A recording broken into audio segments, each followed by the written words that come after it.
The email you can see on screen right now is from a YouTube channel with only a few thousand subscribers landing yet another brand deal, but not only that, they just raised their price. Please, sir, I want some more. And the brand said yes. So to help more people do the same, no matter what size audience they have, I asked my viewers to send me screenshots of their email sponsorship negotiations and then asked the world's top sponsorship coach, who's helped YouTube creators land millions in deals, to pull apart everything they did wrong that stopped them making money. Kind of an instant delete. And everything they did right. Show the brand how you've helped other brands achieve results. To help you land bigger and better deals, no matter your channel size. He revealed his tactics to win more sponsors, how to ask for more money and actually get it, and you'll even find out how to get him to send you paid sponsorship opportunities for your own channel too. This video interview is sponsored by Riverside, the fantastic software that enabled us to capture this whole thing in high definition. Okay, Justin, this is our first contestant's brand negotiation email. What is the first thing that sticks out to you about it? All right, well, you can't really see it because it's blurred out, but this creator addressed the brand very impersonally. Basically said, hey, brand, right? Which is kind of an instant delete, right? At the very least, you have to take a little bit of effort to actually find out the person's name who is in charge. The other thing that I noticed about this pitch is that it's too creator focused. The brand doesn't care or know who you are. That's gonna make them wanna delete you. This takes the form of like, hi, my name is Justin. I have 100,000 subscribers on YouTube. I get this many views a month. These are my demographics. There's lots of creators who could say stuff like that. There's lots of creators who reach out and pitch them those types of things. But your pitch has to be them focused. How are you going to help them accomplish a business objective that you have researched and identified? Now, for me, I'm looking at this and it kind of feels really hard to read. Is there anything we can do to make it easier for brands to want to read our email? Put your own hat on. Imagine you're the one receiving this, right? Are you going to read a novel like this in your inbox, especially if you don't know who the sender is? No, you're not going to do that. Make it easy for them. 1 or 2 sentences with your hook, and then you're going to go into bullet points about what you're actually proposing to do, and you end it. Are you free on Thursday at 10 a.m. to talk about this? There's a methodology, a pitching methodology that I teach called the rope method. And it's this format where it makes it very easy to understand. Your pitch has to be relevant to a campaign that they're either running currently or have run in the past. O means that you can tie your pitch back to organic content that you've published in the past. P is proof, so you can show the brand how you've helped other brands achieve results. And E is easy to execute when they say yes. Okay, before we move on to the next question, I need to tell you a quick secret. So I honestly believe that right now, interview videos are the biggest opportunity for YouTubers going. They can get millions of views on the platform. You can then cut them into short form and put them on Reels, Instagram, TikTok, and Shorts and get billions of views. But actually, there's another thing that makes them next level that could grow your business and your following too. And I've been doing it in secret for a while. So check this out. First, you've got to get Riverside and record your interviews on there. Getting the results I'm going to show you is going to be really tough without this. What that'll do, it will record your camera, your guests, and your screenshots all separately to different tracks. That means you'll get much higher quality footage and you'll be able to edit it and turn it into a way more quality product. But that's not my secret. This is. So Riverside auto transcripts your interviews. So what you do is you copy that transcript into ChatGPT and then you say, summarize the main points from this interview and give me some bullet points. And then you say thanks so the AI doesn't turn on you. And then you pick a topic from that data you'd like to turn into an email or a tweet or even a video script. So let me show you what I mean. For this interview and the part you've just watched, I'm going to say, give me a Twitter thread on how to land more brand deals based on this information, please. And wham! I'll then tweak the first tweet a little bit and let's see how this bad boy does by posting it to my Twitter live. We'll come back in a few hours to see how it performs and I'll reveal the result at the end. Sign up using the link in the description and the voucher code FilmBooth for 20% off. Anyway, back to the brand deal info bombs. Okay, contestant number 2. First impressions on this one? Yeah, so I mean, this one was a little bit better. There was a little bit more friendly dialogue.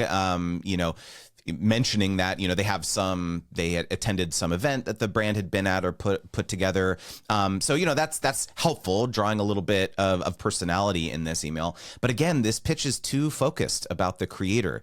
It seems like this brand really does value YouTube. So when I did a little bit of research, dug into this brand's YouTube channel, they've actually been posting videos recently on their channel, but it seems like they're really struggling to get views. And so the creator mentioned in their email that they're growing really quickly. Their channel, they're seeing a lot of success there. And so probably what I would pitch in this scenario is, hey, I would love to help you guys get more eyeballs on your brand's products, your content, your courses, because that's something that this brand does. And you say, hey, here is my channel as proof of my credibility. So in this situation, I would probably pitch strategy work and say, hey, I can help you do the thing that it seems like you care about. That is probably gonna, get them a lot more excited than like, hey, let me do an integration for you on my channel. How much time would you dedicate if you could set a number and say, look, go away and do X amount of time of research, just to give people a target to aim for? The research aspect is one of the most critical. What I have learned is that if you can do 15 to 20 minutes of research, I will receive a response from my brand more than 50% of the time now. So imagine, okay, yeah, you want to do 100 pitches with very, very light, I'm going to use ChatGPT to like do this, fine, do that, but you're going to get 2, 3, 4 responses, okay? Contrast that with, hey, I'm going to spend 15, 20 minutes of research on 10 brands and receive back responses from 5 or 6 of them. I bet you're going to do that. Is there anything else on candidate number 2 you want to pull out? Yeah, one of the other things I noticed about this pitch was that it was kind of like they were coming with their tail between their legs when they were coming to the brand with this pitch. They were like, maybe we can do a little bit of affiliate marketing. I've made a few sales for you, this type of thing. So this does not sound like a confident creator who knows what product they are selling. You know what product they are selling is? Their product is influence, right? And so, yeah, maybe you're going to do pitch some strategy work, but if you truly are like wanting to pitch that like, hey, I can actually drive sales for you, then you're not going to want to say, oh, let's do an affiliate offer and, throw a little bit of commission my way. It's like, no, that doesn't sound like a confident pitch. And so you really do want to, reshape this pitch into something where you're able to show how you've helped other brands achieve results, right? Let's move on to contestant number 3, shall we? The question they really want to know from this email exchange is, did they sell themselves short? So let's hop in and maybe have a look at their offer. Okay, so I'm gonna comment on 2 things. The one thing that I liked that they did is they summarized the partnership to date right there. Yep. And then like kind of transition to the next like thing, which is like that with that in mind, I would like to pitch this increased fee basically. And so I think that's the interesting thing to comment on here. At the start of the partnership, I had around 1,000 subscribers. So he's getting money from 1,000 subscribers. How often do you see that happen? The one thing I really love about this particular channel is that it's very niche. Even with 1,000 subscribers or less, if you're a niche creator, you can help niche brands because there's not a lot of people who are speaking to that audience, right? The one thing that I think is really interesting about this proposal is that I think I would have responded a little bit differently to their initial message. So the brand had initially said, we actually are maybe interested in sponsoring more than one video a month, right? And so again, now that creator has already established that they can produce results, right? They had 2 sales recently. I think it's now time to pitch how else they can provide value, right? Maybe it's strategy work. Maybe it's content that the brand can repurpose for social or for their website or for ads or something, right? Clearly the creator knows that SEO is valuable, right? They mentioned that they have like the top 6 search terms for like these high value brand keywords. So here's another pitch idea. Maybe you say, hey, tell me brand, the other keywords that are valuable to you, and we can create a whole series of content, 50 videos or something, so that you can own all the long tail traffic. Also, it seems as though the brand agreed to $600 per video way too quickly, suggesting that they might have left a lot of money on the table. And so instead, what I would have recommended would be to just try to understand the brand's objectives outside of sales and put together multiple different packages. There's 3 main campaign goal types that all brands are going to want to accomplish when they work with their creator. The first one is conversions, right? Which is sales, right? It's driving some sort of measurable outcome. The second one is repurposing. We've talked about that a little bit. So the main reason that they actually want to hire a creator is to get content that they can use on their site, on their ads, on social media, etc. And the final campaign goal type is a brand awareness campaign, which is they're just trying to, spread the word, get grassroots support. Maybe it's a product launch. Maybe they're launching in a new territory, something like that. And so it's really critical that you ask the brand what their objectives are, because your pricing and your pitches should change, because you're going to be suggesting something very different in each of those scenarios. How can you challenge yourself to try and ask for more? Because that is the biggest challenge, right? Asking for more. It's tough. I have a very simple piece of advice around this topic of like, how do I pick a number, right? Prior to picking a number, there's always this budget conversations. It's like a lot of people say, oh, what's your budget, right? And a lot of people make the mistake of just asking it outright. They say like, hey, tell us your budget, right? And the brand will either say one of 2 things. They will either tell you a number, right? Which is probably a pretty, like low number, right? Or they'll say, oh, you tell us, right? This is the whole thing that, it's kind of the whoever picks the first number loses type idea, right? But there's a reason that a brand doesn't want to tell you their budget, because if they tell you that their budget is 5K or 10K or 50K, what are you going to do? You're going to send them a proposal for 50K, right? You're not going to give them any options, right? And so what I have found to be a slight variation on this question, which is very helpful, what I would have recommended this creator in this situation is I would have done the following. I would have said, okay, I would actually love to hop on a call with you, brand. Rather than laying this all out in an email, I would then get on that call. I would prepare a bunch of questions in advance that I wanted to ask the brand. I would say, okay, it's been really so awesome collaborating. I would give them the summary of where we started with the partnership and where we're at now that they did in the email. I would have done that over a call. And then I would have just started asking the brand question about what their objectives are for this year.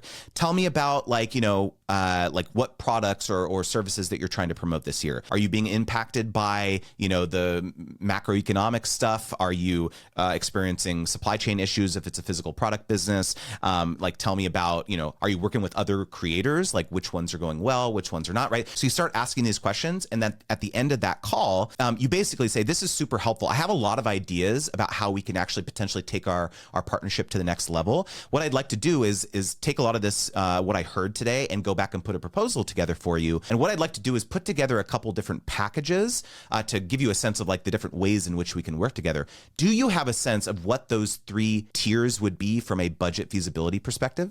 And then you shut up. You don't say anything. You lean into the silence. And so the difference between asking, hey, what are those 3 tiers for you, is that the brand now has an out. So now they can say, 1, 2, 3K or 10, 20, 30K, right? So not only does this give you directionally a sense of like what their budget could look like, but it also, gives you an indication of how much time you should spend on this proposal probably. Okay, next contestant's email. Chatting away here for a while, and it basically turns out, what they think has happened is that they were in the running with a few other creators, and they lost the deal. So should we have a look at a pivotal moment in here that maybe stopped them getting picked by other people? So one thing I want to pull up on this, right? To be totally transparent, our budget for this activity was 2,100 max. That's a really specific number. Is that pulled out of thin air?